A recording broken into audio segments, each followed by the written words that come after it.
Uttarakhand bulletin में आपका स्वागत है। आपके साथ मैं हूं नलिनी पांडे। रुद्रप्रयाग में केदारनाथ के मुख्य पड़ाव सोनप्रयाग में पुलिस ने श्रद्धालुओं पर लाठीचार्ज किया है। इसके बाद अफरा तफरी मच गई। कुछ श्रद्धालुओं को हल्की चोट भी आई है, हालांकि बाद में मामला शांत हो गया। असल में भारी बारिश के चलते केदारनाथ यात्रा पर रोक लगाई गई है और यात्रियों को सोनप्रयाग में ही रोका जा रहा है। कई श्रद्धालु पुलिस की बात मानने को तैयार नहीं, आगे जाने पर अड़े रहे। इस दौरान कुछ लोगों ने बैरियर तोड़ने की भी कोशिश की, हालांकि पुलिसकर्मियों ने उन्हें समझाया, लेकिन जैसे ही बैरियर को तोड़ा गया तो उसके बाद मामले को संभालने के लिए पुलिस ने लाठीचार्ज कर दिया। कुछ लोगों को हल्की चोटें भी आई हैं। कि चूंकि यहाँ पे रेड अलर्ट है और हमारे यहाँ पे लगातार बारिश हो रही है जनपद में, इसी के तहत जिला प्रशासन ने 3 दिन के लिए यात्रा पे रोक लगाई थी, और जो कल तक भी इफेक्टिव है। उसके बावजूद जनपद में अलग अलग जगह पे बैरिकेड लगाने के बावजूद भी लोग, जो यात्री हमारे लोकल्स के लिए जो सुविधाएं हैं, बसें हैं या मैक्स है, उनके सहायता से चोरी छुपे सोनप्रयाग तक पहुंच रहे, और उनके द्वारा जब जीत लगाई गई, बार बार अनाउंसमेंट करने के बाद भी नहीं समझा गया, तो उनको तितर बितर करने की कार्रवाई पुलिस द्वारा की गई। हरिद्वार के गुरुकुल कांगड़ी विश्वविद्यालय में यूनिवर्सिटी प्रशासन और कर्मचारियों के बीच में खींचतान लगातार जारी है। बुधवार को यूनिवर्सिटी के कुल सचिव सुनील कुमार कई दिनों से बंद अपने ऑफिस में बैठकर कामकाज करने के लिए पहुंचे, तो इस दौरान प्रशासनिक कार्यालय परिसर में पहले से धरना दे रहे कर्मचारियों ने ऑफिस तक जाने नहीं दिया और खूब हंगामा भी किया। कुल सचिव सुनील कुमार की लाख कोशिशों के बाद भी कर्मचारियों ने उन्हें चार्ज नहीं लेने दिया। इसके बाद कुल सचिव को खाली हाथ वापस लौटना पड़ा। तैयार हैं, लेकिन हम आपका प्रवेश नहीं करने देंगे। वो अपना सेल्फ संभवतः ऑफिस में गए थे अपना कार्य निपटाने के लिए, क्योंकि एक सबसे बड़ी प्रॉब्लम आ रही है कि जो मेंटेनेंस का जो पैसा आता है तो गवर्नमेंट दे रही है, ये स्थिति पता नहीं देगी आगे नहीं देगी, और अफवाहें इतनी ज़्यादा फैला दी जा रही है कि अब ये हो गया, अब ये हो गया, उल्टी सीधी अफवाहें जिसका कोई वजूद नहीं होता। हम चाहते हैं, अगर सभाएं इन्हीं को चाह रही हैं, तो सभाएं ने जो वीसी साहब के लिए वीसी पोस्ट पर एक स्टे लिया है, उसको खुद ही सभाओं ने लिया है, उसको वैकेट कर दें। इन्हीं वीसी साहब को, अगर इनसे ही उन्हें बहुत प्रेम है, इन्हीं वीसी साहब को बाय लॉ यहाँ ले आएँ, जो कि 8वें 9वें नंबर के सीनियरिटी में बैठते हैं। अगर इन्हीं को ले आएँ, हम इनका स्वागत करेंगे। देहरादून में आज धामी कैबिनेट की अहम मीटिंग हुई। कैबिनेट में 26 प्रस्ताव आए। बैठक में धर्मांतरण विरोधी कानून को और कड़ा करने के प्रस्ताव पर मुहर लगी और विधानसभा के मानसून सत्र में धर्मांतरण विरोधी कानून में संशोधन का प्रस्ताव आएगा। बताया जा रहा है कि कानून गैंगस्टर एक्ट के तहत सख्त होगा। वहीं फॉरेस्ट लैंड के सर्वे पर मुहर लगी। इसके बाद वन विभाग अपनी बाउंड्री का सर्वे कराएगी। इसके साथ ही समूह ग की सीधी भर्ती में अग्निवीरों को 10% आरक्षण देने को कैबिनेट की मंजूरी मिली है।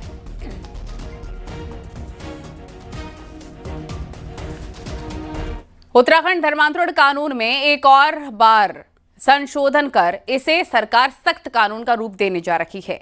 मुख्यमंत्री पुष्कर सिंह धामी की अध्यक्षता में कैबिनेट ने इस फैसले पर मुहर लगा दी है और आने वाले मॉनसून सेशन में इसे पास कराने की तैयारी भी है। देखिए रिपोर्ट।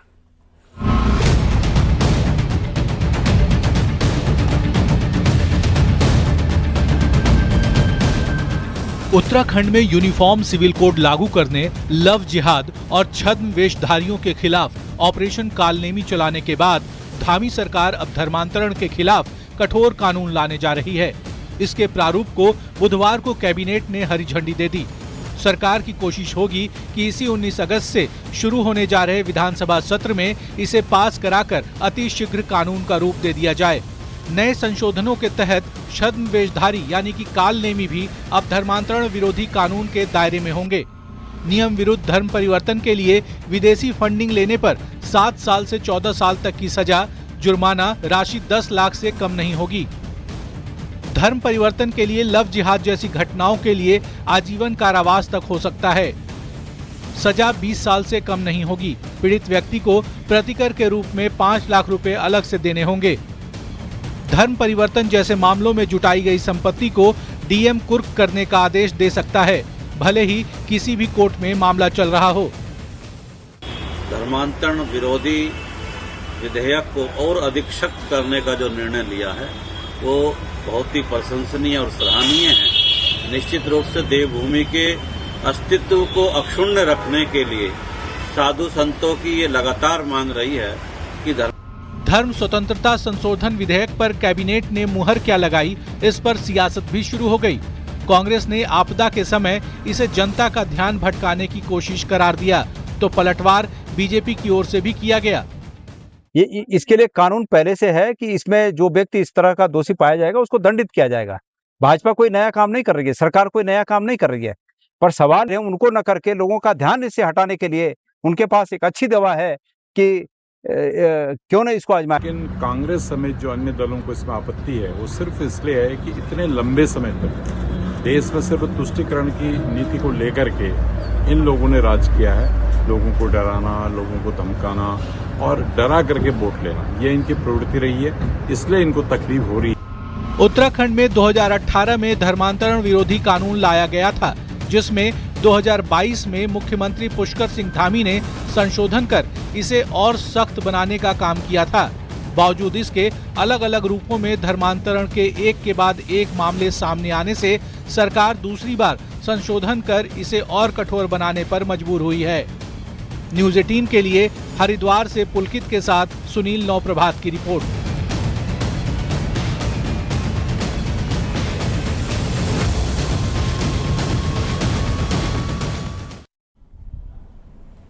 गैरसैंण में विधानसभा सत्र को लेकर सुरक्षा की मीटिंग गुरुवार को होगी। स्पीकर रितु खंडूरी सुबह 11 बजे देहरादून विधानसभा ऑफिस में मीटिंग करेंगी। गैरसैंण में 19 अगस्त से 22 अगस्त तक विधानसभा का सत्र होना है। उत्तरकाशी आपदा के बीच इस तरह की चर्चाएं भी हैं कि गैरसैंण के बजाय सत्र देहरादून में हो। खबर है कि कुछ विधायकों ने इस तरह के हालात में गैरसैंण में सत्र न कराने की सलाह दी। हालांकि अभी सरकार ने इस पर कोई फैसला नहीं किया है। बुधवार को कैबिनेट मीटिंग के बाद मंत्री सौरभ बहुगुणा ने कहा, अभी ऐसा कोई फैसला नहीं हुआ है।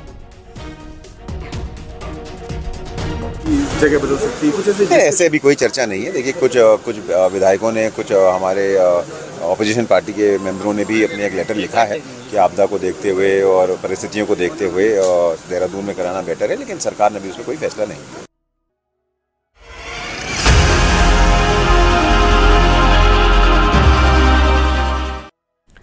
अल्मोड़ा के द्वाराहाट में ब्लॉक प्रमुख चुनाव से पहले बवाल हो गया। चुनाव से पहले 2 महिला बीडीसी मेंबरों के पति के अपहरण का आरोप है, जिसको लेकर कांग्रेस नेताओं ने द्वाराहाट थाने में शिकायत दर्ज कराई है। कांग्रेस कार्यकर्ताओं ने नेशनल हाईवे पर भी जाम लगा दिया। हालांकि पुलिस ने कहा कि शिकायत दर्ज कर ली गई है और लापता लोगों की तलाश में टीमें लगाई गई हैं। हालांकि विरोध कर रहे लोगों ने पुलिस पर मदद नहीं करने का आरोप लगाया है।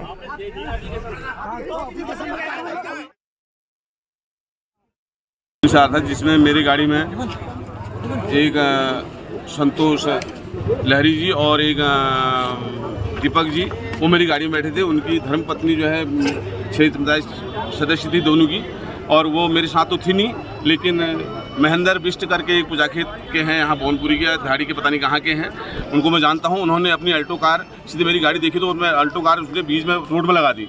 उतने में ब्लैक रंग की वो थी गाड़ी, उस फॉर्चूनर, उसमें करीब 4-5 लोग बाहर उतरे सीधे एक ने जो है मेरे कान में जो है रिवॉल्वर रखी ब्रिटिश मेंबर का। सर ब्रिटिश मेंबर नहीं है इसमें, तो उतने में वो बोला महेंद्र बोला कि ये ब्रिटिश मेंबर हैं, क्योंकि उनके आदमी को जानता था महेंद्र, और उन्हें खट फाटक खोला, उन्हें गाड़ी में बैठा, तो उसके बाद सीधे गाड़ी उन्होंने मोड़ी, सीधे रानीखेत की ओर चलेगी। फिर इनकी तहरीर, इनकी एफआईआर मिल गई है, उसकी जांच की जा रही है। मैंने सारे जिले में टीमों को लगाया हुआ है, और जैसे ही मुझे कोई सूचना प्राप्त होती है कि वो गाड़ी पकड़ी जाती है, जिनकी सूचना इनके द्वारा दी गई है, तो उसके विरुद्ध वैधानिक कार्रवाई की जाएगी।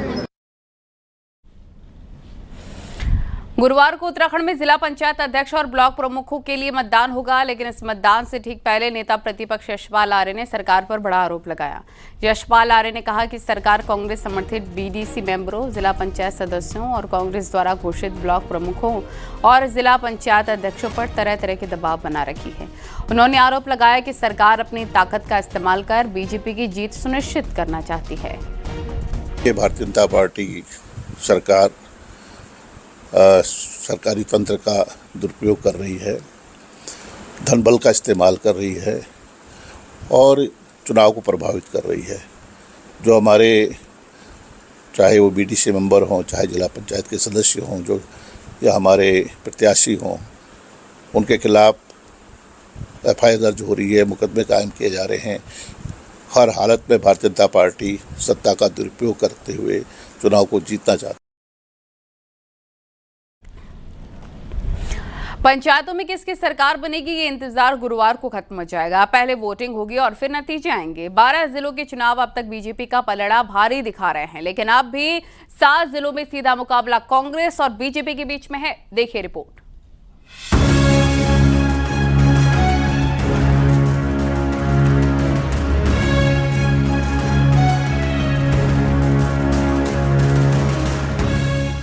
गुरुवार को बीजेपी और कांग्रेस की नजर जिला पंचायत और ब्लॉक ऑफिस पर लगी रहेगी। सुबह 10 बजे से दोपहर 3 बजे तक जिला पंचायत अध्यक्ष और ब्लॉक प्रमुख पद के लिए वोटिंग होगी। वोटिंग के तुरंत बाद काउंटिंग होगी और फिर नतीजों का ऐलान।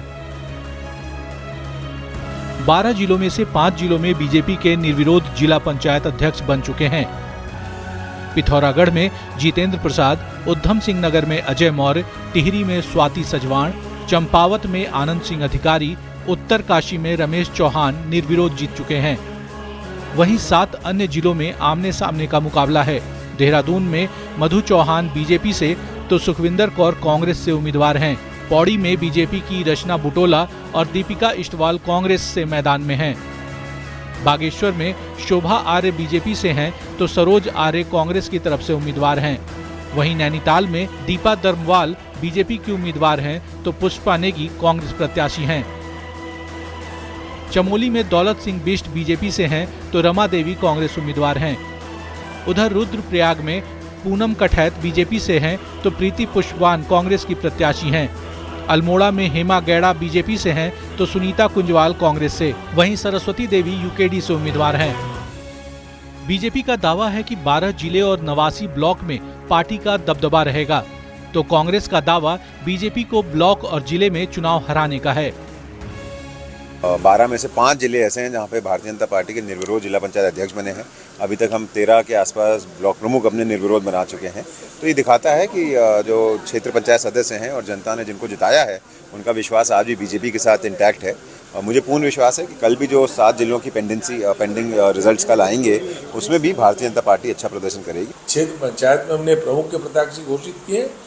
अभी समय आने दीजिए, समय आने पर आपको पता लग जाएगा। हमारा मुख्य उद्देश्य भारतीय जनता पार्टी को हराने का है और आप प्रदेश भर में देखेंगे, चाहे जिला पंचायत हो चाहे क्षेत्र पंचायत हो, भारतीय जनता पार्टी की भारी शिकस्त इस राज्य में होने वाली है। अब तक 12 में से 5 जिलों में बीजेपी निर्विरोध जीत चुकी है। ऐसे में गुरुवार को चुनाव वाले 7 जिलों में से कांग्रेस की उम्मीद देहरादून, नैनीताल और अल्मोड़ा पर टिकी है, जहां मुकाबला कड़ा माना जा रहा है। देहरादून से न्यूज़ 18 के लिए दीपांकर भट्ट की रिपोर्ट।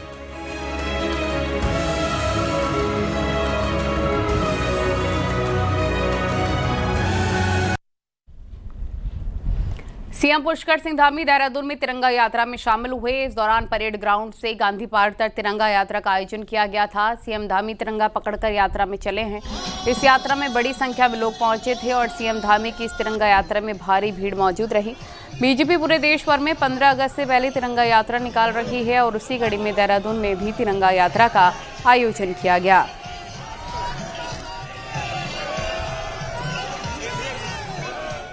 और इससे पहले सीएम पुष्कर सिंह धामी ने हर घर तिरंगा अभियान के तहत तिरंगा लहराया। देहरादून में मुख्यमंत्री आवास पर सीएम धामी ने तिरंगा लगाया। सीएम धामी ने प्रदेशवासियों से अपील की कि इस स्वतंत्रता दिवस पर सभी अपने घरों, ऑफिस और दुकानों पर तिरंगा गर्व और सम्मान के साथ फहराएं और देश की स्वतंत्रता के लिए बलिदान देने वाले वीर सैनिकों को नमन करें।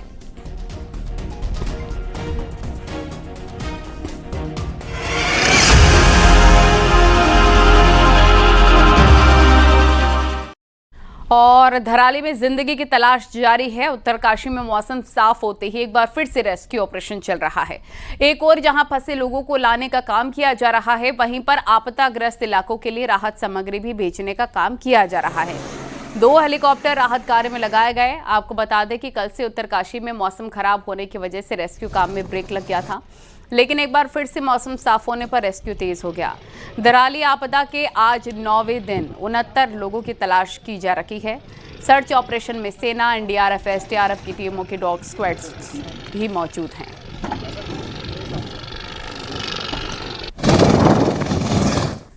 आपदा प्रभावित क्षेत्र धराली में शासन द्वारा गठित उच्च स्तरीय समिति पहुंची और समिति ने पुनर्वास और आजीविका सुदृढ़ीकरण को लेकर निरीक्षण किया और ग्रामीणों के साथ बैठक की।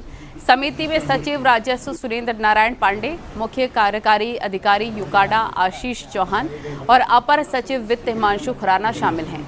समिति के सदस्यों ने प्रभावित परिवारों विचार विमर्श कर उनके सुझाव भी लिए। प्रभावित ग्रामीणों ने जांगला, लंका एवं कोपांग में विस्थापन की मांग के साथ केदारनाथ धाम के पुनर्निर्माण की तर्ज पर धराली का पुनर्निर्माण करने की मांग की है।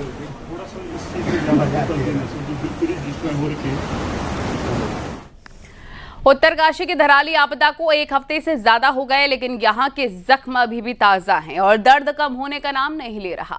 इन सब के बावजूद रेस्क्यू अभियान तेजी के साथ चला, जिससे कई लोगों की जान भी बच सकी है। देखिए रिपोर्ट।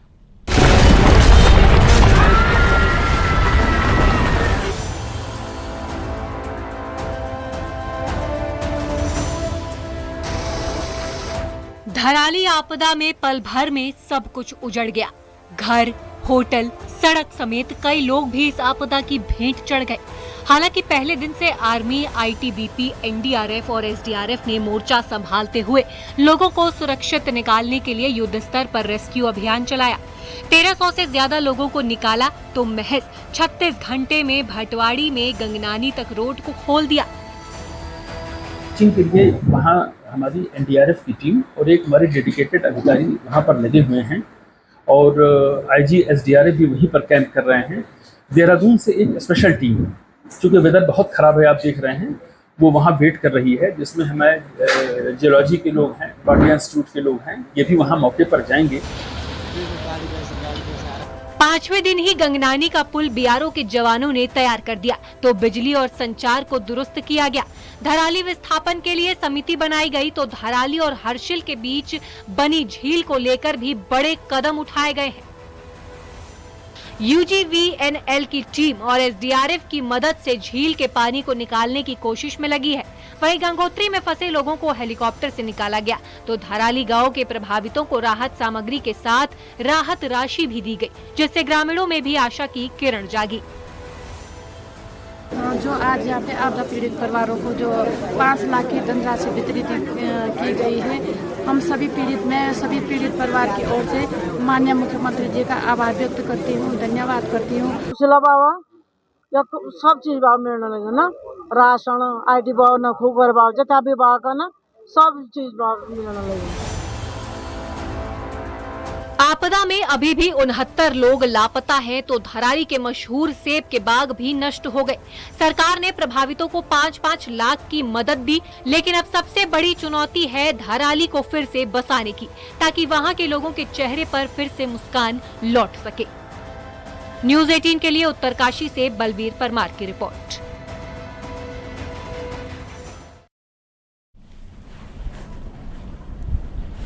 पौड़ी के सैंजी गांव और नैठा बाजार में आपदा आई है। इसके बाद लोकसभा सांसद अनिल बलूनी ने आपदा प्रभावित इलाकों का दौरा किया, राहत शिविरों में रह रहे लोगों से मुलाकात की, उनके हाल को जाना।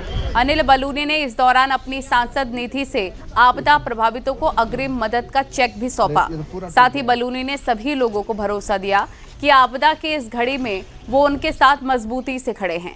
इस दौरान उन्होंने प्रशासन को भी निर्देश दिए और कहा कि तुरंत मूलभूत सुविधाओं को बहाल किया जाए। बलूनी ने कहा कि आपदा प्रभावितों को कोई कमी नहीं होने देंगे।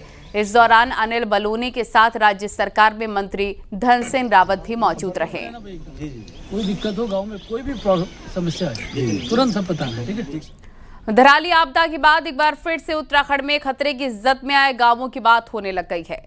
साल 2011 में ऐसे 300 गांव तय भी कर लिए गए थे, लेकिन फाइल तैयार होने के बाद भी इन गांवों का अब भी पुनर्वास नहीं हो पाया। देखिए।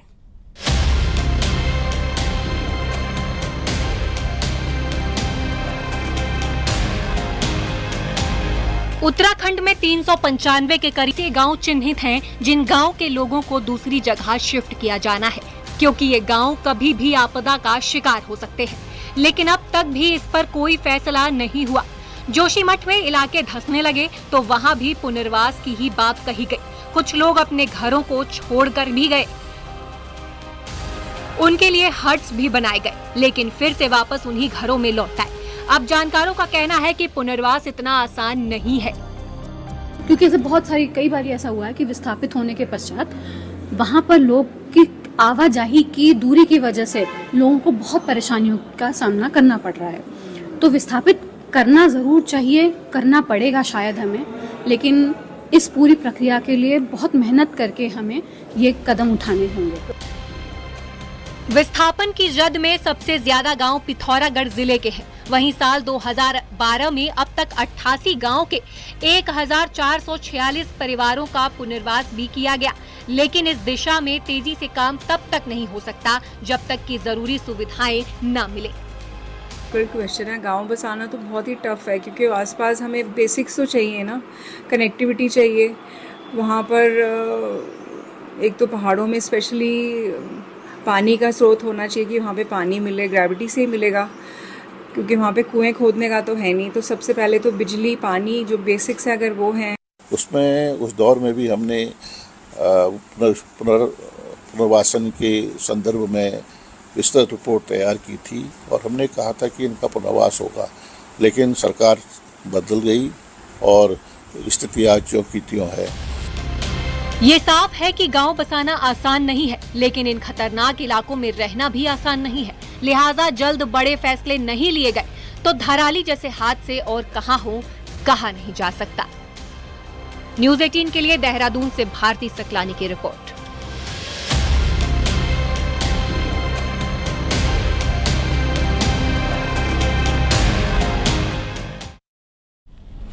और अब आपको दिखाते हैं पहाड़ top 10 news. Kalsi Chakrata road पर एक पिकअप वाहन खाई में गिर गया। सूचना पर पुलिस ने ग्रामीणों की मदद से घायलों को बाहर निकाला। रुड़की में आपसी रंजिश के चलते दो पक्षों में जमकर मारपीट हो गई, जिसमें घायल 2 लोगों को सिविल अस्पताल में भर्ती कराया गया। उत्तरकाशी के गंगोत्री हाईवे पर नेताला के पास दलदल के कारण हाईवे बंद है। मार्ग न खुलने से पैदल ही ग्रामीण सफर कर रहे हैं। हरिद्वार में कांग्रेस ने चुनाव आयोग और बीजेपी पर गठजोड़ का आरोप लगाते हुए विरोध प्रदर्शन किया और नारेबाजी की। रुद्रप्रयाग में नरकोटा गांव में बद्रीनाथ हाईवे के किनारे गुलदार दिखाई दिया है। इस वजह से लोग काफी ज्यादा खौफ में जी रहे हैं। उत्तरकाशी के धराली में आई आपदा में पीड़ित परिवारों के लिए सिद्धबली मंदिर समिति ने मदद की। मुख्यमंत्री राहत कोष में 2 लाख रुपए की आर्थिक सहायता दी। नेपाल के वनाधिकारियों का एक दल रामनगर के कॉर्बेट पहुंचा है, जहां उन्होंने कॉर्बेट प्रशासन से मैनेजमेंट के गुण सीखे। अल्मोड़ा के एसएसजी विश्वविद्यालय की स्थापना के 5 साल पूरे हो गए हैं। कुलपति कार्यालय में स्थापना दिवस मनाया गया। नैनीताल में बीजेपी कार्यकर्ताओं ने तिरंगा यात्रा निकाली। देश और तिरंगे के सम्मान में मल्लीताल से तल्लीताल गांधी चौक तक यात्रा निकाली। रुड़की के पिरान कलियर साबिर पाक का 775वां सालाना उर्स 24 अगस्त से शुरू होने जा रहा है। इसको लेकर पुलिस प्रशासन तैयारियों में जुटा हुआ है।